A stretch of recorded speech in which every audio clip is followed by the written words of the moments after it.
তো গাইস আজকে আমি আমার একটা সাবস্ক্রাইবারের সাথে খেলতে আসলাম আর তোমরা পুরো ভিডিওটা দেখবে তাহলে সব বুঝতে পারবে। আর আমার সাবস্ক্রাইবার কি বলছে আমায় শোনো। জি, আমি তোমার ভিডিওগুলো দেখে আমার ভালো লাগছে। আমি অনেকদিন ধরেই তোমাকে মেসেজ মানে লাইক দেওয়ার জন্য ভিডিও দেখছি।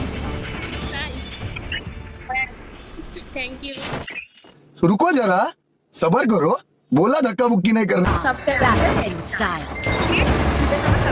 ঠিক আছে, ওই হিসেবে আমার সাথে কথা বলবি, ঠিক আছে? যে তুই আমার সাবস্ক্রাইবার, তোমাকে অনেকদিন ধরে মানে কমেন্ট করছিলাম, বল কথা সাবস্ক্রাইবার হিসেবে। शाबाश बेटा बहुत बढ़िया। তো গাইস কি আর করবো, আমার সাবস্ক্রাইবাররা আমাকে গেম খেলবো সেটা তো বলে, কিন্তু ইনভাইটই দেয় না, তো গেম খেলবো কি করে?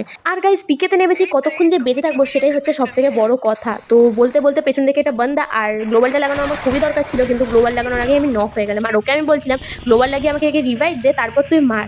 আর ওর কাছে এত বড় বড় গান থাকতে ও সেই খেলছে ছোট গান দিয়ে। কেন ইয়ার, তোর কাছে বড় গান রয়েছে, তুই কেন ছোট গান দিয়ে খেলছিস? যাই হোক ভালোই হয়েছে, না তো আমি আবার কিলটা করতে পারতাম না।